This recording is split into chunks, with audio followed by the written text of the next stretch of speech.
Earth is the only planet in the universe that we know of to host biological life. 99% of all species that have ever lived on Earth are already extinct. Within the next 300 years, it is predicted that 75% of the remaining species will disappear. Earth is 4.55 billion years old, approximately one-third of the age of the universe. It has a heavy iron core, surrounded by a lighter rocky mantle, and is wrapped in a breathable atmosphere. From Earth's formation to today, an estimated 106 billion humans have lived. Despite this, there is still much about Earth that we do not know and have yet to discover. So how did Earth form, and what is it made of? When we look back into the past, around 600 million years ago, the universe was rotating faster. Due to Earth's rotation around its own axis, a day lasted only 22 hours. Over time, Earth has been slowing down, and according to current data, it is predicted that it will completely stop rotating in approximately 50 billion years. Considering that the Sun has about 5 billion years of life remaining, it is a known fact that no living being will ever witness this. Approximately 4.5 billion years ago, Earth formed from a massive cloud of gas and the remnants of exploded stars. This gas cloud condensed and formed a rotating disk. Small particles began to come together and gradually formed larger objects. As a result of this process, Earth was formed. Although the formation of Earth is not yet fully understood, it is estimated to have taken between 10 and 20 million years. In the past, our solar system had a much more complex structure, and Earth collided with a planet roughly the size of Mars. This planet, known as Theia, collided violently with Earth. If Theia had been slightly larger, perhaps no life would exist today.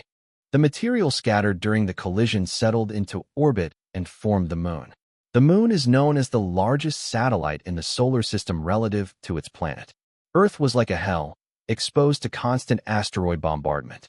It had oceans of lava and a toxic atmosphere unsuitable for life. Millions of years later, Earth cooled. Water from within Earth reached the surface and clouds formed.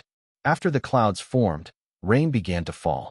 Millions of asteroids delivered water to Earth, and the planet gradually became a suitable place for life. After Earth cooled, a thin crust formed on the surface, but molten rock beneath remained mobile. This thin crust was covered by large plates. Over time, these plates collided with one another. As a result of these collisions, landforms were created. Earthquakes and volcanoes occurred. This process, known as plate tectonics, continues to this day. Each continent moves approximately 2 centimeters per year. No other planet in the solar system has plate tectonics. This plate movement allows carbon to be consumed and recycled. Without this cycle, Earth would overheat like Venus. In such a scenario, the existence of life would be impossible. Earth's thin crust is composed of large pieces that move. When these pieces collide, they form massive mountains, or when they move downward, they create deep trenches. Earth's highest point, Mount Everest, and its deepest point, the Mariana Trench, were formed in this way. These mountains and trenches may appear enormous to us. We may think that Earth has a very rough and uneven surface. However, if we could observe Earth from a very distant point in the universe, we would realize how small and smooth these surface irregularities actually are. The Earth's crust has an average thickness of 50 kilometers, though this value can range between 5 and 100 kilometers. Beneath the crust lies the mantle, which is approximately 2,900 kilometers thick. The mantle consists of a silicate-based rocky structure. The lithosphere is the name given to the layer that carries these plates. The lower mantle extends all the way to Earth's outer core. Earth's outer core spans an area 2,260 kilometers thick and consists of a pool of liquid nickel and iron. The temperature of this pool ranges between 4,000 and 5,700 degrees Celsius. At the center lies the inner core. The inner core is a solid structure composed of an iron-nickel alloy.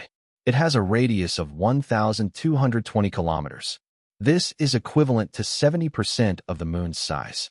Its temperature is approximately 5,500 degrees Celsius. Although this structure is as hot as the surface of the Sun and hot enough to glow, The pressure at this depth prevents iron from melting. Earth's magnetic field deflects harmful radiation from the sun and other sources, allowing a balanced environment for life. Earth's reduced exposure to cosmic radiation is a result of this magnetic field. The exact reason why Earth has a magnetic field is not fully known, but we know that it is related to Earth's core. Within this core, extremely strong electrical currents move in complex patterns. These currents generate a stable magnetic field, making Earth habitable for living organisms. The atmosphere is another extremely valuable structure necessary for life. It is primarily composed of nitrogen, oxygen, and argon, with varying amounts of water vapor and smaller quantities of other gases. The lowest layer of the atmosphere, the troposphere, is essential for life. It is the layer where gases are most concentrated and where weather occurs. Its average thickness is 12 kilometers.